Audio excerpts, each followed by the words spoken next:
Welcome to PseudoPod, a podcast as weekly as it is horrifying. Sometimes horror hits uncomfortable buttons. If the episode distresses you, bail out. We'll be here next week.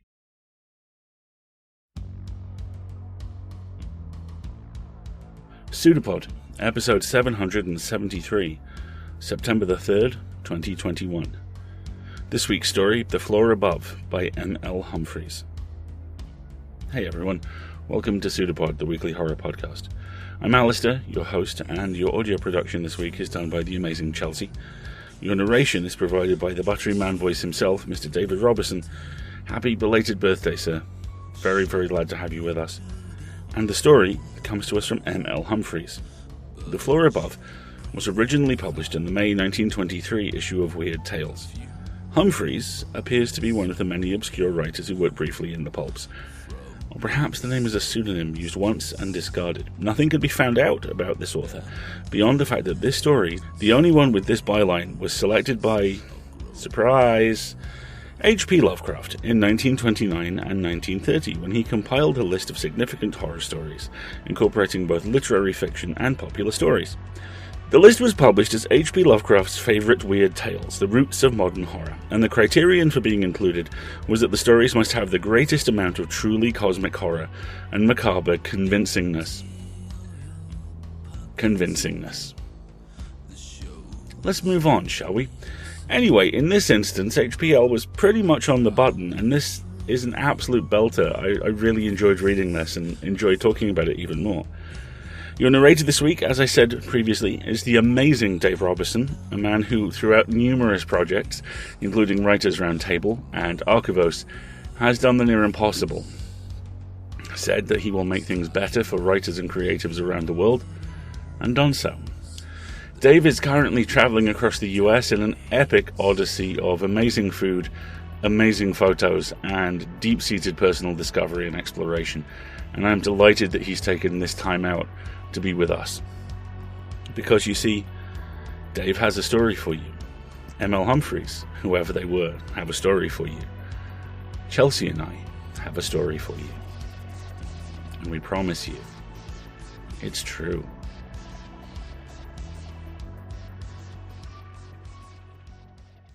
The Floor Above by M.L. Humphreys. Read by Dave Robertson. September 17, 1922. I sat down to breakfast this morning with a good appetite. The heat seemed over, and a cool wind blew in from my garden, where chrysanthemums were already budding. The sunshine streamed into the room and fell pleasantly on Mrs. O'Brien's broad face as she brought in the eggs and coffee. For a supposedly lonely old bachelor, the world seemed to me a pretty good place. I was buttering my third set of waffles when the housekeeper again appeared, this time with the mail. I glanced carelessly at the 3 or 4 letters beside my plate. One of them bore a strangely familiar handwriting. I gazed at it a minute, then seized it with a beating heart. Tears almost came to my eyes. There was no doubt about it. It was Arthur Barker's handwriting. Shaky and changed, to be sure, but 10 years have passed since I have seen Arthur, or rather since his mysterious disappearance. For 10 years I had not a word from him. His people know no more than I what has become of him, and long ago we gave him up for dead. He vanished without leaving a trace behind him. It seemed to me, too, that with him vanished the last shreds of my youth. For Arthur was my dearest friend in that happy time. We were boon companions, and many a mad prank we played together. And now, after 10 years of silence, Arthur was writing to me. The envelope was postmarked Baltimore. Almost reluctantly, for I feared what it might contain, I passed my finger under the flap and opened it. It held a single sheet of paper torn from a pad. But it was Arthur's writing. Dear Tom, Old man, can you run down to see me for a few days? I'm afraid I'm in a bad way. Arthur. Scrawled across the bottom was the address, 536 North Marathon Street. I have often visited Baltimore, but I cannot recall a street of that name. Of course I shall go. But what a strange letter after 10 years. There's something almost uncanny about it. I shall go tomorrow evening. I cannot possibly get off before then. September 18. I am leaving tonight. Mrs. O'Brien has packed my 2 suitcases, and everything is in readiness for my departure. 10 minutes ago I handed her the keys, and she went off tearfully. She has been sniffling all day, and I have been perplexed, for a curious thing occurred this morning. It was about Arthur's letter. Yesterday, when I had finished reading it, I took it to my desk and placed it in a small compartment, together with other personal papers. I remember distinctly that it was on top, with a lavender card from my sister directly underneath. This morning I went to get it.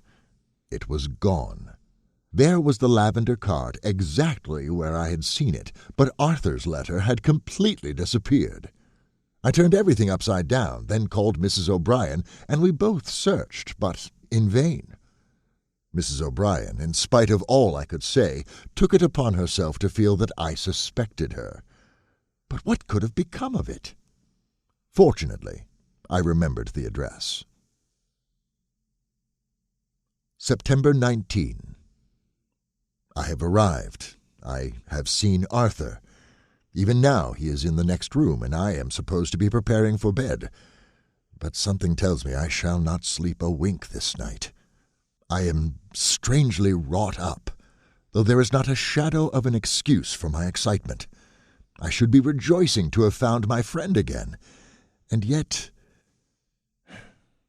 I reached Baltimore this morning at 11 o'clock.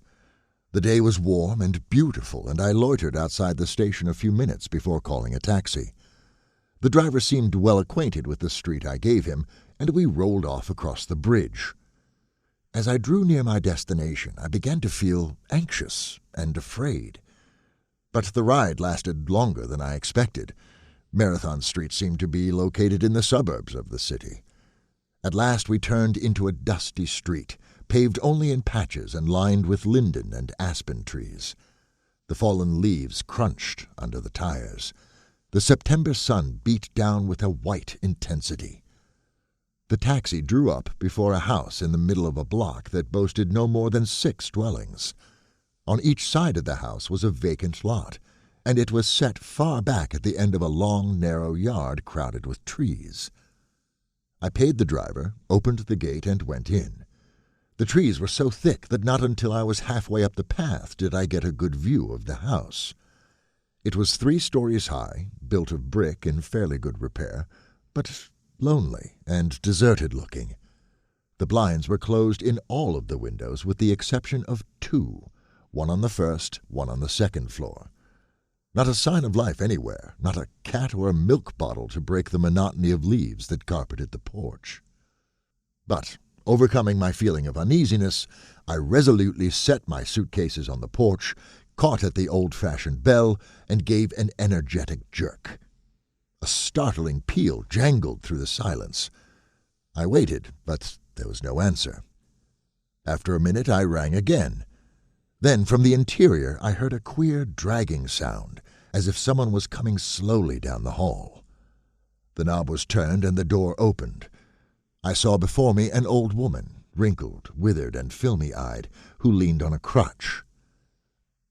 "Does Mr. Barker live here?" I asked. She nodded, staring at me in a curious way, but made no move to invite me in. "Well, I've come to see him," I said. "I'm a friend of his. He sent for me." At that she drew slightly aside. "He's upstairs," she said in a cracked voice that was little more than a whisper. "I can't show you up. Hain't been up a stair now in 10 years. "That's all right," I replied, and seizing my suitcases, I strode down the long hall.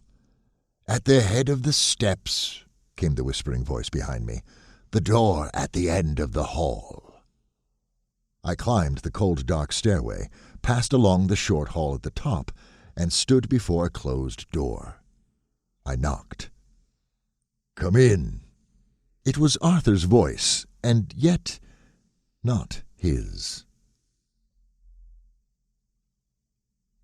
I opened the door and saw Arthur sitting on a couch, his shoulders hunched over, his eyes raised to mine. After all, 10 years had not changed him so much. As I remembered him, he was of medium height, inclined to be stout and ruddy-faced, with keen gray eyes. He was still stout, but had lost his color, and his eyes had dulled. "And where have you been all this time?" I demanded when the first greetings were over. "Here," he answered. "In this house?" "Yes." "But why didn't you let us hear from you?" He seemed to be making an effort to speak. What did it matter? I didn't suppose anyone cared. Perhaps it was my imagination, but I could not get rid of the thought that Arthur's pale eyes, fixed tenaciously upon my face, were trying to tell me something quite different from what his lips said. I felt chilled. Although the blinds were open, the room was almost darkened by the branches of the trees that pressed against the window. Arthur had not given me his hand, had seemed troubled to know how to make me welcome. Yet of one thing I was certain. He needed me, and he wanted me to know he needed me. As I took a chair, I glanced about the room. It was a typical lodging-house room, medium-sized, with flowered wallpaper, worn matting, nondescript rugs, a washstand in one corner, a chiffonier in another, a table in the center, 2 or 3 chairs, and the couch, which evidently served Arthur as a bed. But it was cold, strangely cold for such a warm day. Arthur's eyes had wandered uneasily to my suitcases.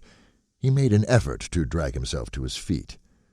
"Your room is back here," he said with a motion of his thumb. "No, wait," I protested. "Let's talk about yourself first. What's wrong?" "I've been sick." "Haven't you a doctor? If not, I'll get one." At this, he started up with the first sign of animation he had shown. "No, Tom, don't do it. Doctors can't help me now.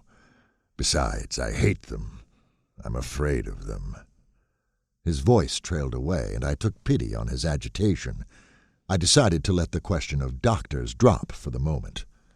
"As you say," I asserted carelessly. Without more ado, I followed him into my room, which adjoined his and was furnished in much the same fashion. But there were 2 windows, one on each side, looking out on the vacant lots. Consequently, there was more light, for which I was thankful. In a far corner, I noticed a door, heavily bolted. "There's one more room," said Arthur as I deposited my belongings. "One that you'll like, but we'll have to go through the bathroom." Groping our way through the musty bathroom, in which a tiny jet of gas was flickering, we stepped into a large, almost luxurious chamber.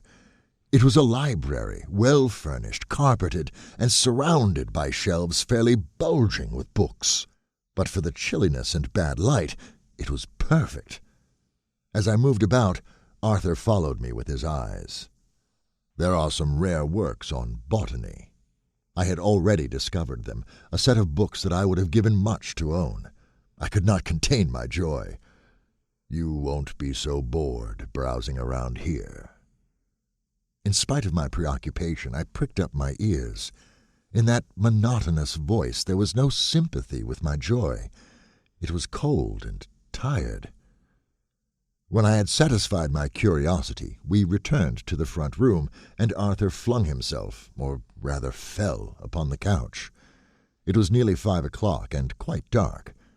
As I lighted the gas, I heard a sound below as of somebody thumping on the wall. "That's the old woman," Arthur explained. "She cooks my meals, but she's too lame to bring them up." He made a feeble attempt at rising, but I saw he was worn out. "Don't stir," I warned him. "I'll bring up your food tonight." To my surprise, I found the dinner appetizing and well cooked, and, in spite of the fact that I did not like the looks of the old woman, I ate with relish. Arthur barely touched a few spoonfuls of soup to his lips, and absently crumbled some bread in his plate.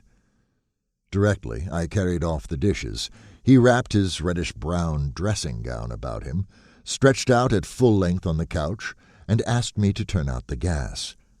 When I had complied with his request, I again heard his weak voice asking if I had everything I needed. Everything, I assured him. And then there was unbroken silence. I went to my room finally, closed the door, and here I am sitting restlessly between the two back windows that look out on the vacant lots. I've unpacked my clothes and turned down the bed, but I cannot make up my mind to retire. If truth be told, I hate to put out the light. There's something disturbing in the way the dry leaves tap on the panes, and my heart is sad when I think of Arthur. I have found my old friend, but he is no longer my old friend. Why does he fix his pale eyes so strangely on my face? What does he wish to tell me? But these are morbid thoughts. I will put them out of my head. I will go to bed and get a good night's rest, and tomorrow I will wake up finding everything right and as it should be. September 26. I have been here a week today and have settled down to this queer existence as if I had never known another. The day after my arrival I discovered that the third volume of the botanical series was done in Latin, which I have set myself the task of translating. It is absorbing work, and when I have buried myself in one of the deep chairs by the library table, the hours fly fast. For health's sake, I force myself to walk a few miles every day. I have tried to prevail on Arthur to do likewise, but he, who used to be so active, now refuses to budge from the house. No wonder he is literally blue, for it is a fact that his complexion and the shadows about his eyes and temples are decidedly blue. What does he do with himself all day? Whenever I enter his room, he is lying on the couch, a book beside him, which he never reads. He does not seem to suffer pain, for he never complains. After several ineffectual attempts to get medical aid for him, I have given up mentioning the subject of doctor. I feel that his trouble is more mental than physical. September 28. A rainy day. It has been coming down in floods since dawn, and I got a queer turn this afternoon. As I could not get out for my walk, I spent the morning staging a general house cleaning. It was time. Dust and dirt everywhere. The bathroom, which has no window and is lighted by gas, was fairly overrun with water bugs and roaches. Of course, I did not penetrate to Arthur's room, but I heard no sound from him as I swept and dusted. I made a good dinner and settled down in the library feeling quite cozy. The rain came down steadily, and it had grown so cold I decided to make a fire later on, but once I had gathered my tablets and notebooks about me, I forgot the cold. I remember I was on the subject of Aster trifolium, a rare variety seldom found in this country. Turning a page, I came upon a specimen of this very variety, dried, pressed flat, and pasted in the margin. Above it, in Arthur's handwriting, read September 27th, 1912. I was bending close to examine it when I felt a vague fear. It seemed to me that someone was in the room and was watching me. Yet I had not heard the door open nor seen anyone enter. I turned sharply and saw Arthur, wrapped in his reddish-brown dressing gown, standing at my very elbow. He was smiling for the first time since my arrival, and his dull eyes were bright. But I did not like that smile. In spite of myself, I jerked away from him. He pointed at the aster. It grew in the front yard under a linden tree.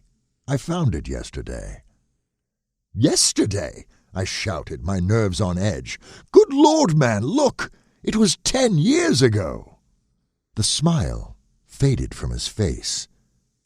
10 years ago, he repeated thickly. 10 years ago? 5 o'clock. Dusk is falling. Oh, God, what has come over me? Am I the same man that went out of this house 3 hours ago? And what has happened? I had a splendid walk and was striding homeward in a fine glow. But as I turned the corner and came in sight of the house, it was as if I looked at death itself. I could hardly drag myself up the stairs, and when I peered into the shadowy chamber and saw the man hunched up on the couch, with his eyes fixed intently on my face, I could have screamed like a woman. I wanted to fly, to rush out into the clear, cold air and to run and never come back. But I controlled myself, forced my feet to carry me to my room. There is a weight of hopelessness at my heart. The darkness is advancing, swallowing up everything, but I have not the will to light the gas. Now there is a flicker in the front room. I am a fool. I must pull myself together. Arthur is lighting up, and downstairs I can hear the thumping that announces dinner.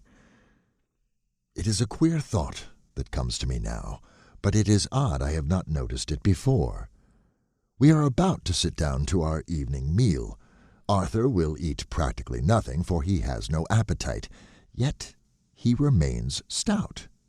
It cannot be healthy fat, but even at that it seems to me that a man who eats as little as he does would become a living skeleton. October 5. Positively, I must see a doctor about myself, or soon I shall be a nervous wreck. I am acting like a child. Last night I lost all control and played the coward. I had gone to bed early, tired out from a hard day's work. It was raining again, and as I lay in bed I watched the little rivulets trickling down the panes. Lulled by the sighing of the wind among the trees, I fell asleep. I awoke, how long afterward I cannot say, to feel a cold hand laid on my arm. For a moment I lay paralyzed with terror. I would have cried aloud, but I had no voice. At last I managed to sit up, to shake the hand off. I reached for the matches and lighted the gas. It was Arthur who stood by my bed.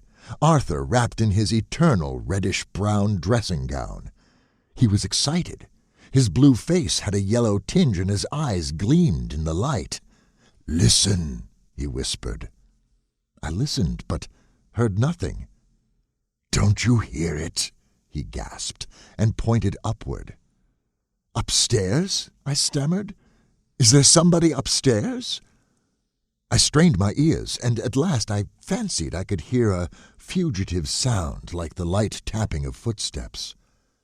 "It must be somebody walking about up there," I suggested. "No!" he cried in a sharp, rasping voice. "No! It is nobody walking about up there." And he fled into his room. For a long time I lay trembling, afraid to move, but at last, fearing for Arthur, I got up and crept to his door. He was laying on the couch, with his face in the moonlight, apparently asleep. October 6. I had a talk with Arthur today. Yesterday I could not bring myself to speak of the previous night's happening, but all of this nonsense must be cleared away. We were in the library. A fire was burning at the grate, and Arthur had his feet on the fender. The slippers he wears are as objectionable to me as his dressing gown. They are felt slippers, old and worn, and frayed around the edges, as if they had been gnawed by rats. I cannot imagine why he does not get a new pair. "Say, old man," I began abruptly, "do you own this house?" He nodded. "Don't you rent any of it?" "Downstairs, to Mrs. Harlan." "But upstairs?" He hesitated, then shook his head. "No, it's inconvenient. There's only a peculiar way to get upstairs." I was struck by this. "By Jove, you're right. Where's the staircase?" He looked me full in the eyes. "Don't you remember seeing a bolted door in a corner of your room? The staircase runs from that door." I did remember it, and somehow the memory made me uncomfortable. I said no more and decided not to refer to what had happened that night. It occurred to me that Arthur might have been walking in his sleep. October 8. When I went for my walk on Tuesday, I dropped in and saw Dr. Lorraine, who was an old friend. He expressed some surprise at my run-down condition and wrote me a prescription. I am planning to go home next week. How pleasant it will be to walk in my garden and listen to Mrs. O'Brien singing in the kitchen. October 9. Perhaps I had better postpone my trip. I casually mentioned it to Arthur this morning. He was lying relaxed on the sofa, but when I spoke of leaving, he sat up straight as a bolt. His eyes fairly blazed. "No, Tom, don't go." There was terror in his voice and such pleading that it wrung my heart. "You've stood it alone here 10 years, I protested, and now—" "It's not that," he said, "but if you go, you will never come back." "Is that all the faith you have in me?" "I've got faith, Tom, but if you go, you'll never come back." I decided that I must humor the vagaries of a sick man. "All right," I agreed, "I'll not go. Anyway, not for some time." October 12th. What is it that hangs over this house like a cloud? For I can no longer deny that there is something indescribably oppressive. It seems to pervade the whole neighborhood. Are all the houses on this block vacant? If not, why do I never see children playing in the street? Why are passers-by so rare? And why, when from the front window I do catch a glimpse of one, is he hastening away as fast as possible? I am feeling blue again. I know that I need a change, and this morning I told Arthur definitively that I was going. To my surprise, he made no objection. In fact, he murmured a word of assent and smiled. He smiled as he smiled in the library that morning when he pointed at the aster trifolium, and I don't like that smile. Anyway, it is settled. I shall go next week, Thursday the 19th. October 13. I had a strange dream last night. Or was it a dream? It was so vivid. All day long I've been seeing it over and over again. In my dream, I thought that I was lying there on my bed. The moon was shining brightly into the room so that each piece of furniture stood out distinctly. The bureau is so placed that when I am lying on my back, with my head high on the pillow, I can see full into the mirror. I thought I was lying in this manner and staring into the mirror. In this way I saw the bolted door in the far corner of the room. I tried to keep my mind off it, to think of something else, but it drew my eyes like a magnet. It seemed to me that someone was in the room, a vague figure that I could not recognize. It approached the door and caught at the bolts. It dragged at them and struggled, but in vain. They would not give way. Then it turned and showed me its agonized face. It was Arthur. I recognized the reddish-brown dressing gown. I sat up in bed and cried to him, but he was gone. I ran to his room, and there he was, stretched out in the moonlight, asleep. It must have been a dream. October 15. We are having Indian summer weather now, almost oppressively warm. I have been wandering about all day, unable to settle down to anything.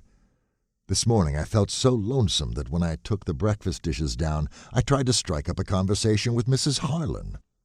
Hitherto I have found her as solemn and uncommunicative as the Sphinx, but as she took the tray from my hands, her wrinkles broke into the semblance of a smile. Positively at that moment it seemed to me that she resembled Arthur. Was it her smile or the expression of her eyes? Has she also something to tell me? "Don't you get lonesome here?" I asked her sympathetically. She shook her head. "No, sir, I'm used to it now. I couldn't stand it anywhere else." "And do you expect to go on living here the rest of your life?" "That may not be very long, sir," she said, and smiled again. Her words were simple enough, but the way she looked at me when she uttered them seemed to give them a double meaning. She hobbled away, and I went upstairs and wrote Mrs. O'Brien to expect me early on the morning of the 19th. October 18, 10 a.m. Am catching the 12 o'clock train tonight. Thank God I had the resolution to get away. I believe another week of this life would drive me mad. And perhaps Arthur is right. Perhaps I shall never come back. I ask myself if I have become such a weakling as that, to desert him when he needs me most. I don't know. I don't recognize myself any longer. But of course I will come back. There is the translation, for one thing, which is coming along famously. I could never forgive myself for dropping it at the most vital point.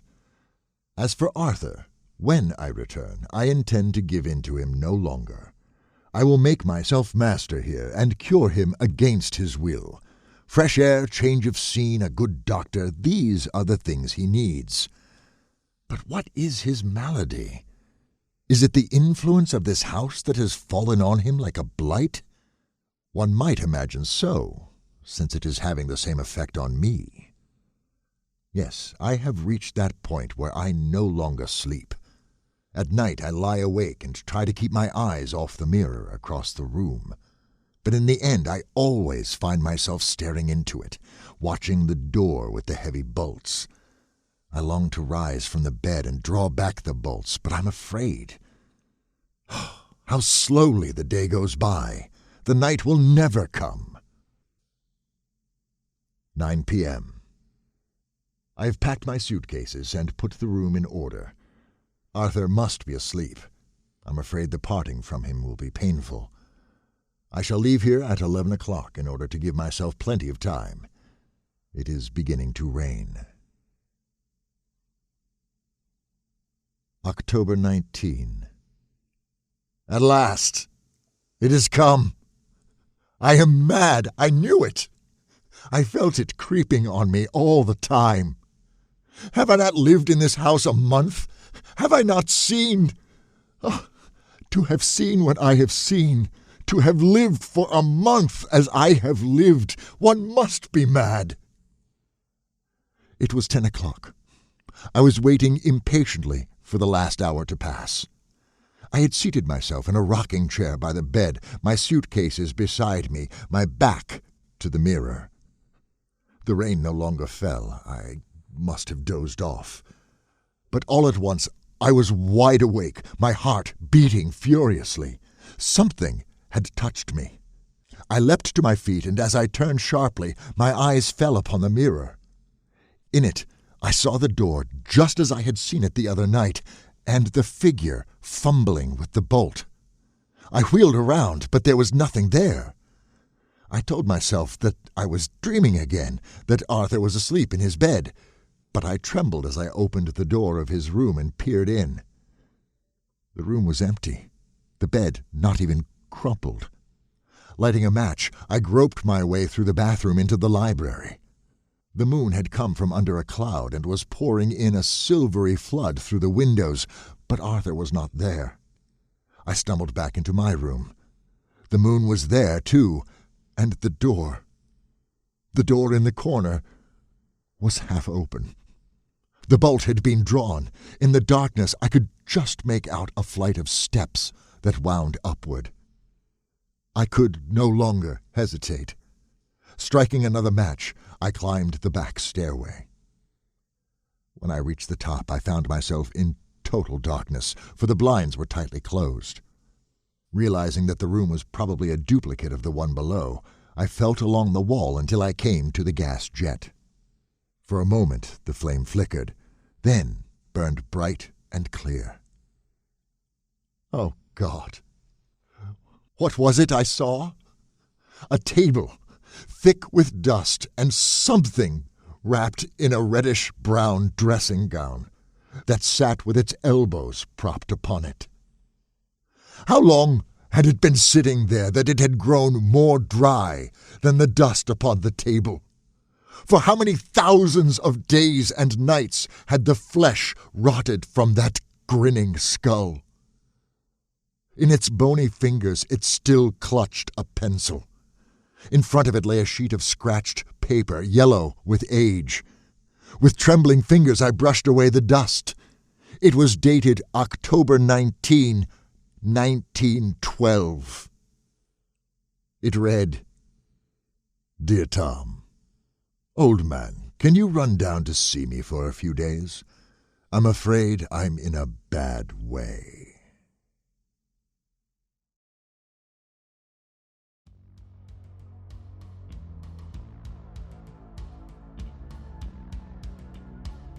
The only thing that finds the cracks in your armor more easily than family is chosen family.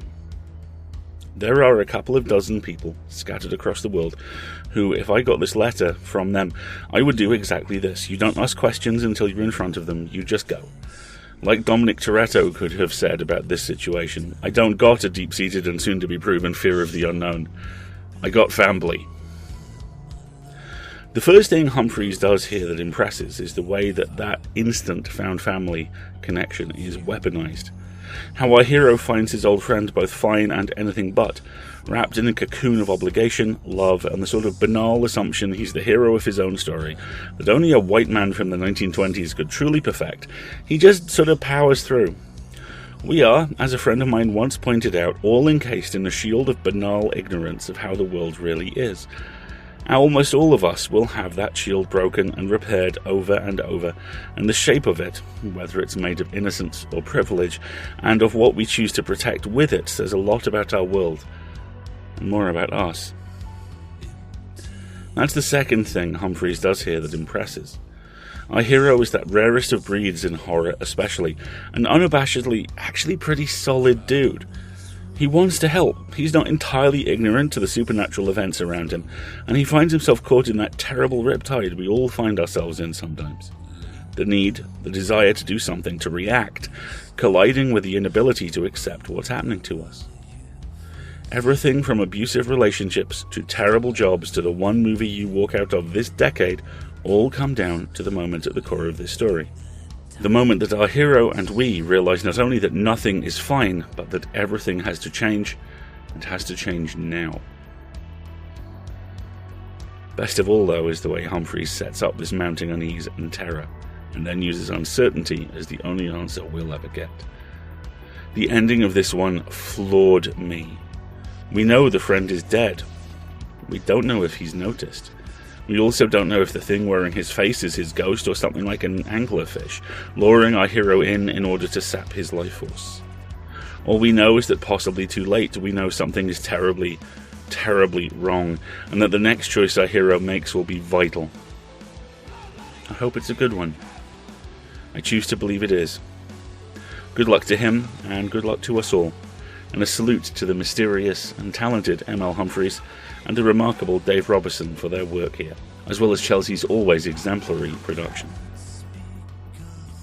We're now paying associate editors, who are slosh readers and the first line of contact for every magazine and author. They are the unsung heroes of the industry, and it's past time we sung them, so we are. We're currently paying all 4 shows associate editors at a reduced rate because we aren't quite at the target donation yet, but it was time to just get this done. So we still need your help, especially as in addition you also pay for literally everything else. Stories, staff, tech, you name it, so thank you. And if you can, please either donate time or money to help us keep going. Time's easy. Did you like this story? Then talk about it on social media, leave a review, anything like that helps like you would not believe. Money is maybe the only thing that helps more than time. You see, you can subscribe and get free audio goodies galore from as little as $5 a month through either Patreon or PayPal, or just send us one-off donations. Or if you have Amazon Prime, with 5 minutes you can support us with $5 a month for free. Go to escapeartists.net/Twitch and we will show you how to do it. We'll be back next week with Vanity, Vanity by Dan Fields, narrated by the mighty Graham Dunlop, produced once again by the amazing Chelsea, and hosted by my good self. Then, as now, we will be a production of Escape Artists Incorporated and released under a Creative Commons Attribution Non-Commercial No Derivatives license. Our closing quote this week is a cracker and comes from Emily Dickinson. Nature is a haunted house, but art is a house that tries to be haunted. See you next time, folks.